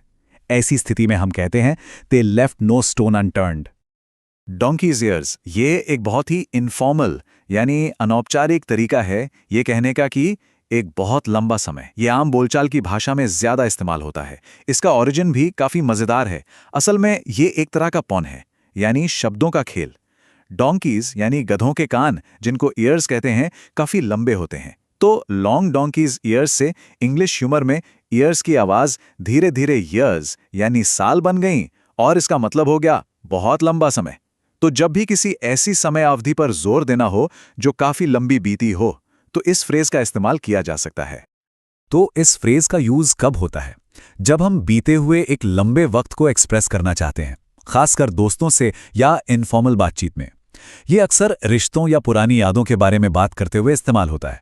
मान लीजिए कोई अपने स्कूल के दोस्त से अचानक बहुत सालों बाद मिलता है, या कोई ऐसी जगह जाता है जहां बचपन में जाया करता था। ऐसे में जो एहसास आता है कि कितना वक्त बीत गया, उसे बयान करने के लिए ये इडियम बिल्कुल सही है। ये उस लंबे समय के गैप को बहुत अच्छे ढंग से बताता है। जैसे कि ये sentence, I haven't met him in donkey's years at the 11th hour. इस ईडियम का मतलब है कोई काम बिल्कुल आखिरी पल में, आखिरी मौके पर करना, जब वक्त खत्म होने ही वाला हो। इसमें एक सेंस ऑफ अर्जेंसी है, जैसे कोई डेडलाइन बस पूरी होने ही वाली थी। इसकी शुरुआत एक बिब्लिकल कहानी से हुई है, जहां कुछ मजदूरों को दिन के 11th आवर में काम पर रखा गया था, यानी दिन खत्म होने से बस थोड़ी ही देर पहले। तो ये आइडिया वहीं से आया है कि कोई एक्शन या डिसीजन ठीक उस पॉइंट पर लिया गया जब लग रहा था कि अब शायद मौका हाथ से निकल गया।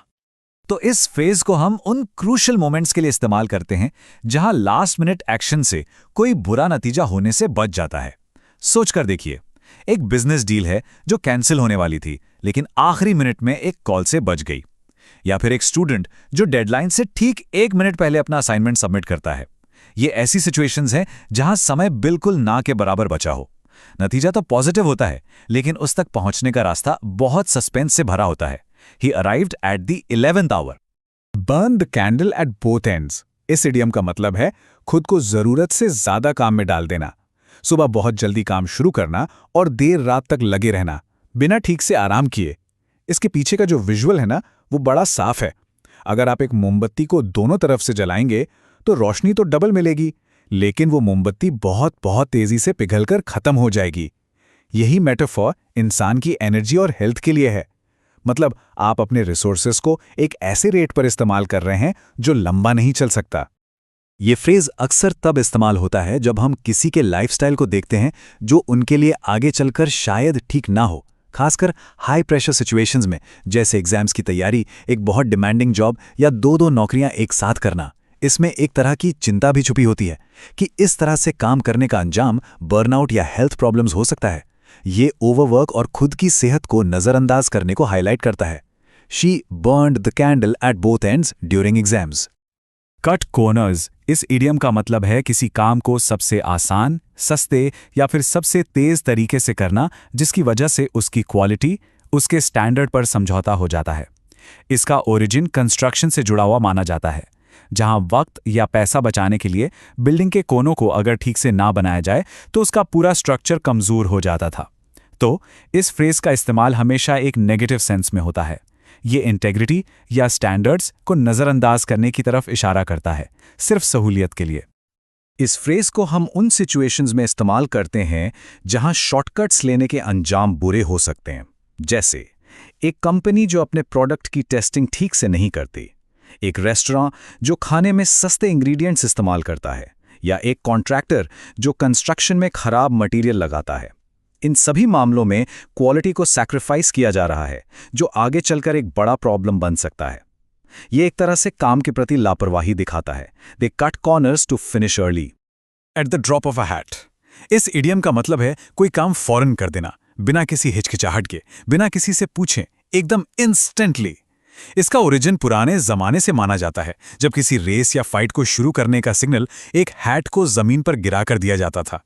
जैसे ही हैट नीचे गिरती, एक्शन शुरू हो जाता था।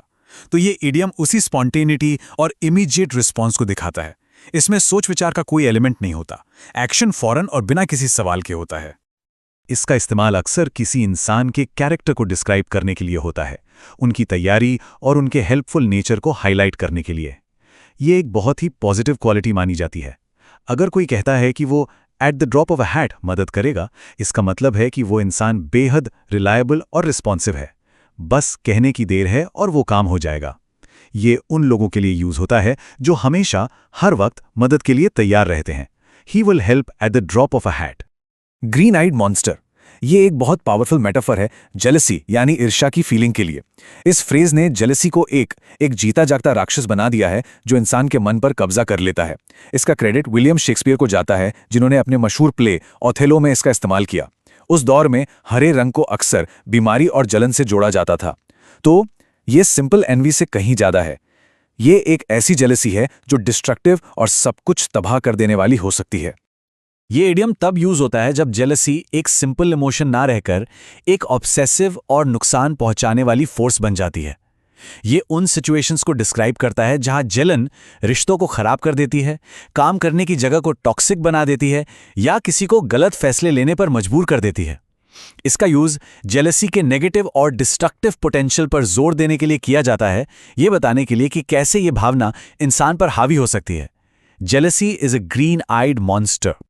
ये शब्द आप जानते हैं उस इंसान के लिए यूज होता है जो किसी फील्ड में, किसी प्रोफेशन में बिल्कुल नया हो, जिसके पास आप कह सकते हैं अभी अनुभव की कमी है, स्किल्स अभी पॉलिश हो रही हैं, नॉलेज अभी बढ़ रही है। एक तरह से ये उस कच्चे हरे फल जैसा है जो अभी अभी डाली पर लगा है। उसमें पोटेंशियल तो है पकने का, मीठा होने का, लेकिन उससे वक्त लगता है। ठीक उसी तरह एक ग्रीन हॉर्न भी समय और अनुभव के साथ ही अपने फील्ड में एक्सपर्ट बनता है। तो इस इडियम का इस्तेमाल हम अक्सर प्रोफेशनल लाइफ में देखते हैं। सोच के देखें, जब कोई फ्रेश ग्रेजुएट अपनी पहली नौकरी ज्वाइन करता है, उसे कंपनी के तौर तरीके, ऑफिस का कल्चर, ये सब समझने में थोड़ा वक्त लगता है ना? तो उस सिचुएशन में उस नए एम्प्लॉई को एक ग्रीन हॉर्न कहना बिल्कुल सही होगा। ये कोई नेगेटिव टर्म नहीं है, बल्कि बस एक इनएक्सपीरियंस की स्टेट को बताता है। जैसे कि he is a green horn in the corporate world. Green thumb ये एक बहुत ही खूबसूरत फ्रेज है। ये उस इंसान के लिए यूज होता है जिसके अंदर पौधों को उगाने की, उन्हें हरा भरा रखने की एक नेचुरल, एक अनोखी काबिलियत हो। ऐसा लगता है जैसे ये उनके लिए एक गिफ्ट है। वो जिस भी बीज को मिट्टी में डालते हैं वो पौधा बन जाता है। जिस मुरझाए हुए पौधे को पानी देते हैं उसमें जान आ जाती है, मानो उनके हाथों में कोई जादू हो, या शायद वो पौधों की जबान समझते हों। तो आप इस इडियम को कब इस्तेमाल करेंगे? जब आप किसी ऐसे शख्स को देखते हैं जिनका गार्डन या बैल्कनी हमेशा हरियाली से महकती रहती है, जिनके घर में पौधे सिर्फ जिंदा नहीं रहते बल्कि खिलते हैं, फ्लरिश करते हैं। जब आप उनकी इस कला को, इस स्किल को अप्रिशिएट करना चाहते हैं, उनकी तारीफ करना चाहते हैं, तब आप इस इडियम का प्रयोग करते हैं। ये एक सच्चा कॉम्प्लीमेंट है। जैसे she has a real green thumb. Brown thumb. अच्छा, अब हर किसी के पास ग्रीन थंब तो नहीं होता आखिर, तो जिनके पास नहीं होता उनके लिए भी एक इडियम है, बिल्कुल ग्रीन थंब का ऑपोजिट। ब्राउन थंब उस इंसान को डिस्क्राइब करता है जिसके हाथों से पौधे जिंदा नहीं बच पाते। आप कितनी भी कोशिश कर लें, पौधा या तो सूख जाएगा या गल जाएगा। तो जहां ग्रीन रंग लाइफ और ग्रोथ का प्रतीक है, वहीं ब्राउन रंग सूखे बेजान पत्तों का, इसीलिए ये नाम।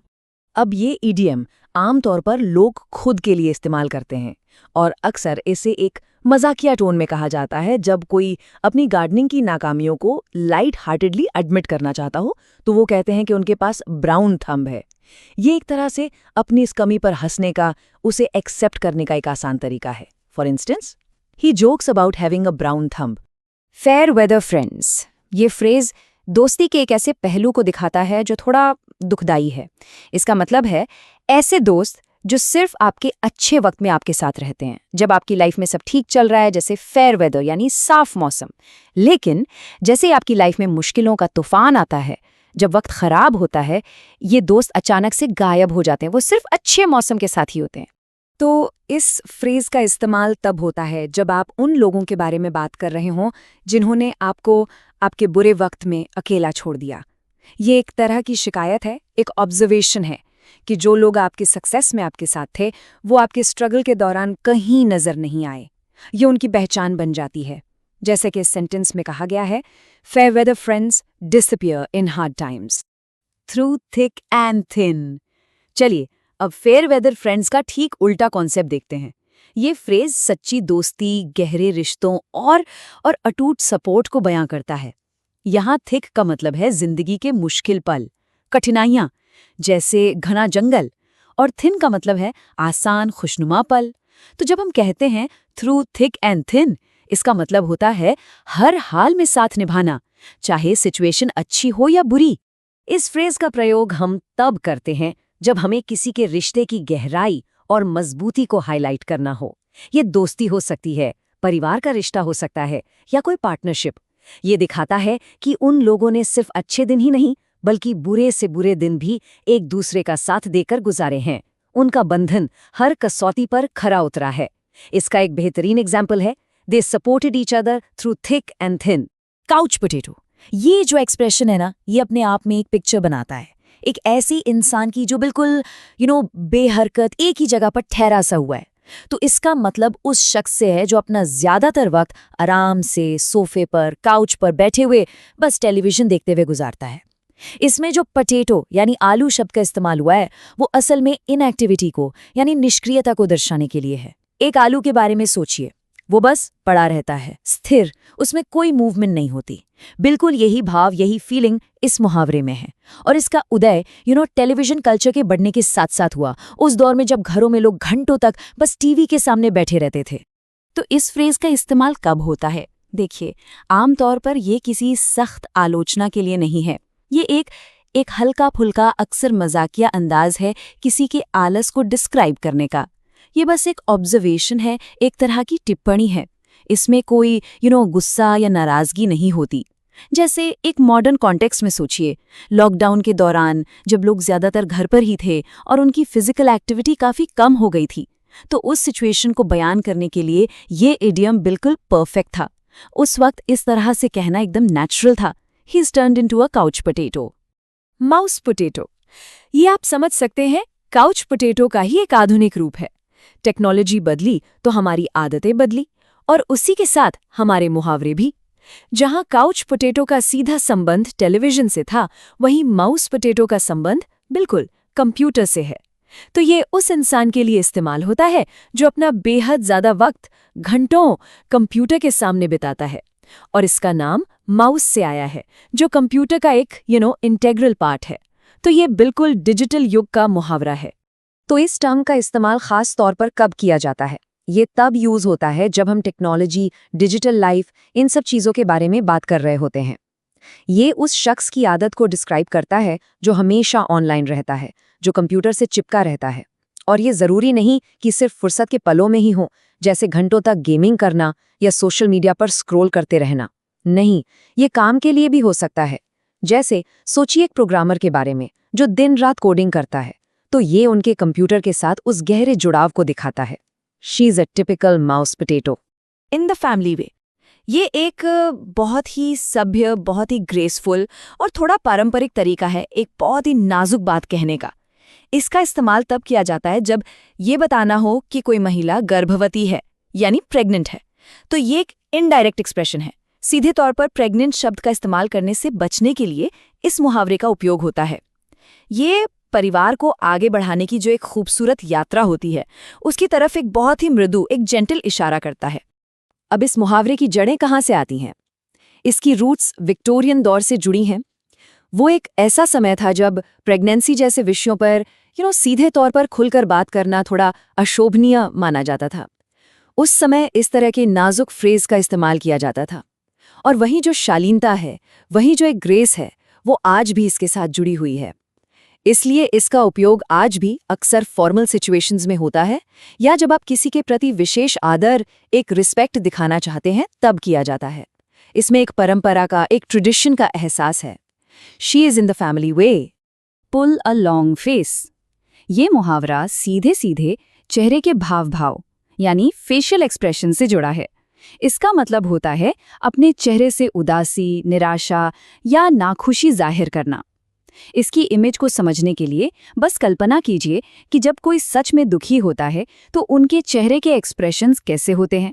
अक्सर चेहरे की जो मांसपेशियां हैं, जो मसल्स हैं, वो नीचे की तरफ खिंच जाती हैं और इससे चेहरा थोड़ा सा लंबा सा दिखने लगता है। तो ये मुहावरा उसी विजुअल को उन्हीं शब्दों में बयान करता है। तो इस फ्रेज का इस्तेमाल हम कब करते हैं? तब जब किसी की निराशा या डिसअपॉइंटमेंट उसके चेहरे पर बिल्कुल साफ दिख रही हो। इसकी वजह कुछ भी हो सकती है। हो सकता है उन्हें कोई बुरी खबर मिली हो, या शायद एग्जाम में उम्मीद के मुताबिक मार्क्स ना आए हो, या फिर उनकी कोई रिक्वेस्ट मना कर दी गई हो। ऐसी किसी भी सिचुएशन में जहां चेहरे से दुख झलक रहा हो, ये यूज किया जा सकता है। ये किसी के दुखी चेहरे के भाव को बयां करने का एक बहुत ही डिस्क्रिप्टिव तरीका है। He pulled a long face after hearing the news. Lump in the throat. ये मुहावरा एक शारीरिक एहसास, एक फिजिकल सेंसेशन को बयान करता है जो असल में गहरे जज्बातों से पैदा होता है। ये वो एहसास है जब कोई बहुत मजबूत भावना, जैसे कि दुख या गर्व या शुक्रिया का भाव आप पर हावी हो जाता है और आपके गले में एक अजीब सी जकड़न, एक टाइटनेस महसूस होती है। ऐसा लगता है जैसे गले में सचमुच कुछ अटक गया हो, जिसकी वजह से बोलना भी मुश्किल हो जाता है।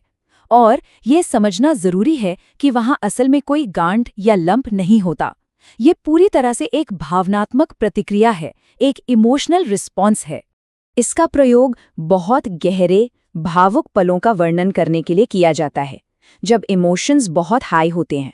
मिसाल के तौर पर सोचिए, जब कोई स्टेज पर एक फेयरवेल स्पीच दे रहा हो और बोलते बोलते यादें ताज़ा होने पर भावुक हो जाएं, या जब एक माँ बाप अपने बच्चे को कोई बहुत बड़ी कामयाबी हासिल करते हुए देखें और गर्व से, प्राइड से भर जाएं, तो ये उस पल को कैप्चर करता है जब भावनाएं इतनी गहरी जाती हैं कि इंसान के मुंह से अल्फाज निकलना भी मुश्किल हो जाता है।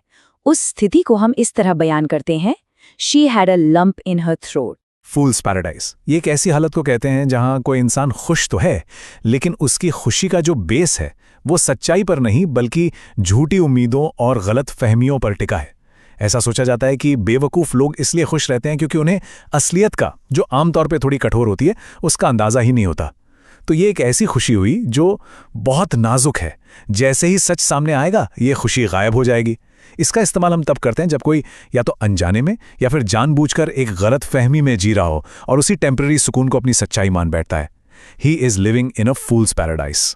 N axe to grind. इसका सीधा सा मतलब है कि किसी काम के पीछे एक छिपा हुआ पर्सनल, सेल्फिश मोटिव होना। इसकी एक बड़ी इंटरेस्टिंग ओरिजिन स्टोरी है।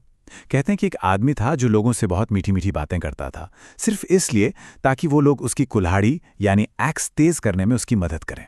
और जैसे उसका काम हो जाता था, उसका असली मतलब सामने आ जाता था। तो आज के टाइम में इसका इस्तेमाल तब होता है जब कोई आपको कोई सलाह दे या किसी बात पर बहुत जोर दे और आपको लगे कि इसके पीछे इसका अपना कोई फायदा तो नहीं छिपा है। एक तरह से ये एक वार्निंग है कि उसकी बात को थोड़ा ध्यान से, सतर्क होकर सुने। He has an axe to grind. Chip on one's shoulder, इसका मतलब है मन में कोई पुरानी बात, कोई शिकायत पकड़ कर बैठे रहना, और इसी वजह से उस इंसान का नेचर थोड़ा चिड़चिड़ा या अग्रेसिव हो जाता है।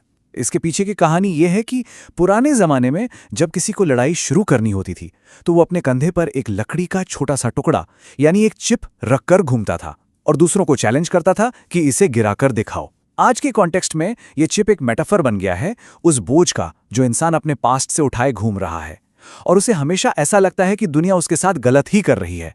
He has a chip on his shoulder. In the pink, ये बहुत ही पॉजिटिव सा आइडियम है। इसका सिंपल सा मतलब है to be in very good health, एकदम स्वस्थ होना, फुल ऑफ एनर्जी। ऐसा माना जाता है कि जो पिंक कलर है ना, गुलाबी रंग, वो अच्छी सेहत की निशानी है। जैसे हेल्दी चीक्स पर जो एक पिंकिश ग्लो आता है वो अच्छे ब्लड सर्कुलेशन और वाइटैलिटी का साइन माना जाता है। तो ये सिर्फ बीमार नहीं होना नहीं है, इसका मतलब है हेल्थ की बेस्ट स्टेट में होना। इसका यूज़ तब करते हैं जब कोई बीमारी से ठीक हो जाए या जनरली भी अपनी हेल्थ के पीक पर हो।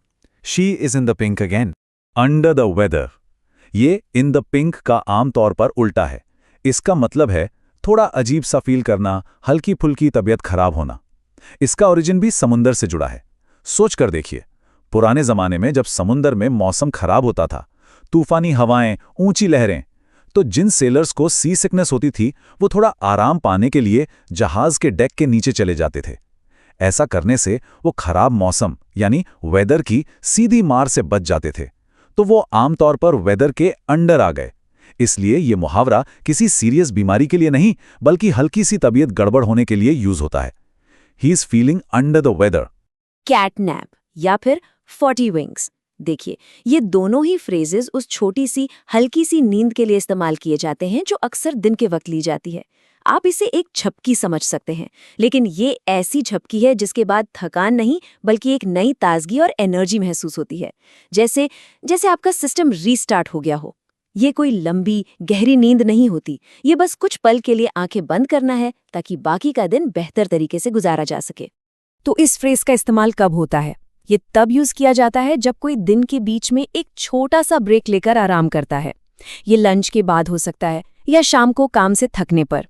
ये एक क्विक रिचार्ज की तरह है, मतलब ये लंबी नींद नहीं है बल्कि एक छोटा सा पावर नैप है जिससे थकान दूर हो जाए। जैसे अगर एक ऐसी सिचुएशन हो जहां दिन भर की मेहनत के बाद किसी ने थोड़ा आराम किया हो तो हम कह सकते हैं ही टुक 40 wings after lunch. Spick and span, ये इडियम उस एहसास को बयां करता है जब कोई जगह बिल्कुल साफ सुथरी और चमकती हुई हो। जरा इमेजिन कीजिए एक ऐसी जगह जहां हर चीज नई जैसी लग रही है, हर कोना बिल्कुल साफ है और जमीन पर एक भी दाग धब्बा नहीं है। ये सिर्फ साफ सुथरा होना नहीं है बल्कि ये एक ऐसी सफाई है जिसमें हर चीज पॉलिश की हुई और परफेक्ट लगती है। It's a feeling of absolute perfect cleanliness. इसका इस्तेमाल हम किसी भी फिजिकल स्पेस को डिस्क्राइब करने के लिए करते हैं जहां सफाई का स्टैंडर्ड बहुत ही हाई हो। ये एक घर हो सकता है, एक ऑफिस हो सकता है या फिर एक गाड़ी भी। जब किसी जगह को देखकर ये कहा जाए कि वो स्पिक एंड स्पैन है, तो इसका मतलब ये है कि उसकी गहरी सफाई हुई है और वो इम्पेकेबल है, मतलब उसमें कोई कमी नहीं निकाली जा सकती। जैसे अगर कोई मेहमान घर आए और देखे कि सब कुछ बिल्कुल साफ है तो वो कह सकते हैं the house was spick and span. Apple pie order. अब ये जो ईडियम है ये सिर्फ सफाई के बारे में नहीं है, ये उससे एक कदम आगे है। इसका मतलब है परफेक्ट ऑर्गेनाइजेशन, यानी जब हर चीज न सिर्फ साफ हो बल्कि बिल्कुल सही तरह से एक सिस्टमैटिक तरीके से अपनी जगह पर रखी हो। यहाँ हर चीज का एक स्थान है और हर चीज अपने ही स्थान पर है। ये एक ऐसी व्यवस्था है जिसे देखकर एक सुकून और कंट्रोल का एहसास होता है। इसे हम ऐसी सिचुएशंस के लिए यूज करते हैं जहां चीजें बेहद सावधानी से ऑर्गेनाइज की गई हों, जैसे एक लाइब्रेरी में किताबें या एक ऑफिस में सारी फाइल्स अल्फाबेटिकली अरेंज की गई हों। ये एक परफेक्ट सीक्वेंस और व्यवस्था को शो करता है। जब हर चीज अपनी तय जगह पर हो, बिल्कुल ठीक तरह से, तो हम कहते हैं everything was kept in apple pie order.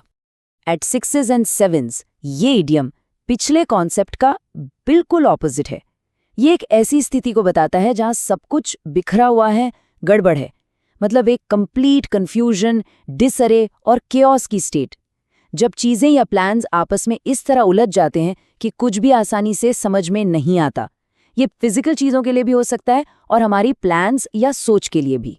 इस फ्रेज का इस्तेमाल किसी ऐसी जगह, प्लान या सिचुएशन के लिए होता है जहां सब कुछ उथल-पुथल हो चुका हो, जब कोई चीज ऐसी अव्यवस्था में हो कि कुछ भी समझ न आ रहा हो कि क्या हो रहा है और कहां से शुरू किया जाए।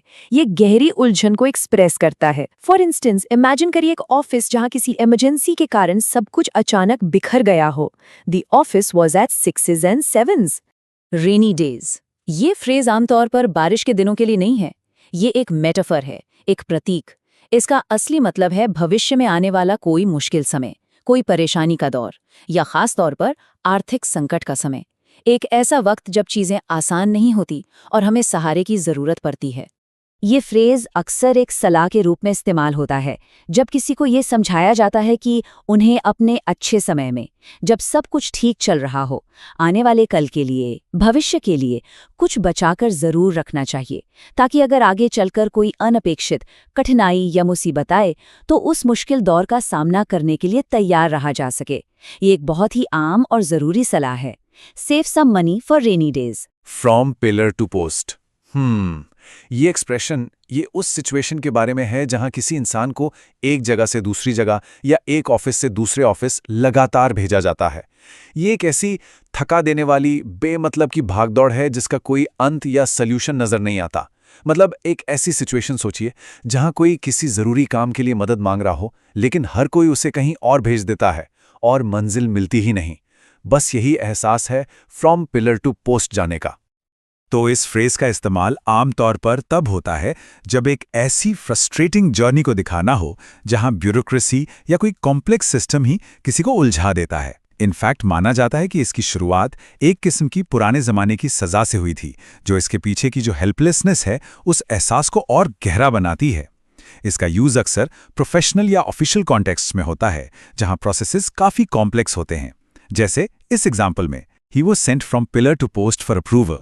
बोन ऑफ कंटेंशन, ये मुहावरा एक ऐसे खास विषय या मुद्दे के लिए इस्तेमाल किया जाता है जो दो या ज़्यादा लोगों के बीच लगातार बहस और तनाव की वजह बन जाता है। वो उनके मतभेद का कह सकते हैं उनकी असहमति का मेन पॉइंट बन जाता है। ये एक ऐसा अकेला मुद्दा है जो बार बार सामने आता है और शांति भंग कर देता है, बिल्कुल उस आग की तरह जो बुझने के बाद भी बार बार भड़क उठती है। तो इस फ्रेज को ऐसी सिचुएशंस में इस्तेमाल करते हैं जब कोई एक ही इशू बार बार होने वाले झगड़े की जड़ हो, उसकी मूल वजह हो। इसका कॉन्सेप्ट, इसका आइडिया वहां से आता है जहां जानवर एक अकेली हड्डी के लिए पूरी शिद्दत से लड़ते हैं और वो हड्डी उनके बीच झगड़े का सिंबल बन जाती है। तो ये इडियम ऐसी ही सिचुएशन को हाईलाइट करता है जहां बाकी सभी मतभेद इसी एक मूल समस्या से पैदा होते हैं। जैसा कि इस सेंटेंस में है, money became the bone of contention. Apple of Discord, ये इडियम एक ऐसे इंसान, चीज या मुद्दे की तरफ इशारा करता है जो किसी ग्रुप के अंदर आकर शांति भंग कर देता है। ये जेलसी, दुश्मनी और झगड़े की वजह बन जाता है। अक्सर ये ऐसी चीज होती है जो बाहर से आकर एक स्टेबल माहौल में एक विवाद पैदा कर देती है, आपस में फूट डाल देती है। इस फ्रेज का जो ओरिजिन है वो ग्रीक माइथोलॉजी में है। वहां एक सुनहरे सेब ने, एक गोल्डन एप्पल ने देवियों के बीच दुश्मनी पैदा कर दी थी, जिस पे लिखा था सबसे सुंदर के लिए। तो इसलिए ये इडियम ऐसी चीज को दर्शाता है जो बाहर से तो अट्रैक्टिव लगे, लेकिन अपने साथ विवाद, ईर्ष्या मतलब जेलसी लेकर आए। और इसी खास कहानी की वजह से इसका इस्तेमाल अक्सर ज्यादा फॉर्मल या लिटरेरी कॉन्टेक्स्ट में किया जाता है। For instance, the issue turned into an apple of discord, fight tooth and nail. इस एक्सप्रेशन का मतलब है पूरी ताकत से, पूरे डिटर्मिनेशन के साथ और पूरी शिद्दत से लड़ना या मुकाबला करना। इसका मतलब है कि अपने हर संभव साधन का इस्तेमाल करना, हर रिसोर्स को लगाकर संघर्ष करना बिना हार माने। ये एक ऐसी लड़ाई है जिसमें जीतने के लिए सब कुछ दांव पर लगा दिया जाता है। तो इस मुहावरे का इस्तेमाल तब होता है जब किसी बेहद कड़े संघर्ष को बयान करना हो, जहां हारने का ऑप्शन ही ना हो। इसका कनेक्शन उस तरीके से है जैसे कोई जानवर अपनी रक्षा के लिए, अपनी जान बचाने के लिए अपने पंजों और दांतों का इस्तेमाल करके पूरी शिद्दत से लड़ता है। ये उम्मीद न छोड़ने और आखिरी सांस तक कोशिश करते रहने की स्पिरिट को दिखाता है। इसका इस्तेमाल अक्सर तभी होता है जब स्टेक्स बहुत ज्यादा हाई हों, जैसे कि यहां they fought tooth and nail to survive. In a flutter, ये इडियम एक ऐसी स्थिति को डिस्क्राइब करता है जिसमें कोई नर्वस, एंग्शियस या फिर एक्साइटेडली बेचैन हो। ये एक अंदरूनी बेचैनी को रिफ्लेक्ट करता है, मतलब एक ऐसी हालत जहां मन स्थिर ना हो और दिल में एक थरथराहट सी महसूस हो, बिल्कुल जैसे पंख फड़फड़ा रहे हों। ये घबराहट और उत्साह का एक मिला जुला सा एहसास है। ये फ्रेज ऐसी सिचुएशंस के लिए बिल्कुल परफेक्ट है जो किसी इंपॉर्टेंट इवेंट से ठीक पहले आती हैं। सोच लीजिए, जैसे किसी रिजल्ट का इंतजार करना या किसी बड़ी अनाउंसमेंट से पहले का वक्त। ये उस पल की उथल-पुथल को, उस फीलिंग को बहुत खूबसूरती से कैप्चर करता है, जब दिल घबराहट या एक्साइटमेंट से तेजी से धड़क रहा होता है। एक ऐसी ही स्थिति इस एग्जाम्पल में दिखाई गई है। She was in a flutter before the announcement. Break a leg. ये सुनने में थोड़ा अजीब लगता है ना? लेकिन ये किसी को गुड लक कहने का एक बहुत ही पॉपुलर तरीका है। इसका मतलब है शुभकामनाएं, पर इसको कहते थोड़ा अलग अंदाज से हैं। ये खास तौर पर थिएटर और परफॉर्मेंस की दुनिया से आया है। वहाँ एक पुराना अंधविश्वास था, एक सुपरस्टिशन, कि अगर आप किसी आर्टिस्ट को सीधे सीधे गुड लक बोल देंगे तो उनके साथ कुछ बुरा हो जाएगा। माना जाता था कि बुरी आत्माएं सुन लेती हैं और सब गड़बड़ कर देती हैं। तो इससे बचने के लिए वो एक दूसरे को उल्टा कहते थे, जैसे कि ब्रेक अ लेग, ताकि अच्छी किस्मत बनी रहे। ये एक तरह की रिवर्स साइकोलॉजी है जो आज भी चलती है। तो इसका इस्तेमाल कब और क्यों होता है? देखिए, अब ये सिर्फ थिएटर तक ही नहीं है, ये किसी भी ऐसी सिचुएशन में यूज होता है जहां कोई एक चैलेंज फेस करने जा रहा हो, जहां उन्हें अच्छा परफॉर्म करना हो। मान लीजिए कोई दोस्त एक बहुत बड़ी प्रेजेंटेशन देने जा रहा है, तो बस गुड लक कहने की जगह ये कहना ब्रेक अ लेग, ये ज्यादा पर्सनल और दिल से निकला हुआ लगता है। ये सिर्फ एक शुभकामना नहीं है, ये एक तरह से कॉन्फिडेंस बढ़ाने वाला काम करता है। Break a leg in your presentation. Icing on the cake, ये इडियम उस सिचुएशन के लिए है जब कुछ अच्छा पहले से हो चुका हो और फिर उसके ऊपर कुछ और बेहतर हो जाए। बिल्कुल वैसे ही जैसे एक डिलिशियस केक के ऊपर सुंदर सी आइसिंग उसे और भी खास बना देती है। तो ये उस एक्स्ट्रा अनएक्सपेक्टेड बेनिफिट को डिस्क्राइब करता है जो एक ऑलरेडी अच्छी सिचुएशन को परफेक्ट बना देता है। इसका इस्तेमाल आमतौर पर तब होता है जब एक अच्छे रिजल्ट के साथ कोई एक्स्ट्रा बेनिफिट भी मिल जाता है। फॉर एग्जाम्पल, सोचिए कि किसी ने एक कॉम्पिटिशन जीत लिया। ये अपने आप में एक बहुत बड़ी बात है, एक ग्रेट अचीवमेंट। लेकिन फिर उन्हें पता चलता है कि जीत के साथ साथ एक बड़ा कैश प्राइज भी है। तो ये जो प्राइज मनी है ना, यही है आइसिंग ऑन द केक। इसने जीत की खुशी को डबल कर दिया। जैसा कि इस सेंटेंस में कहा गया है, the prize money was the icing on the cake. Devil's advocate? ये उस इंसान के लिए यूज होता है जो किसी डिस्कशन में जानबूझकर ऑपोजिट साइड लेता है। ऐसा नहीं है कि वो आपके आइडिया से एग्री नहीं करते, लेकिन वो एक अलग नजरिया पेश करते हैं ताकि असल आइडिया को हर एंगल से टेस्ट किया जा सके।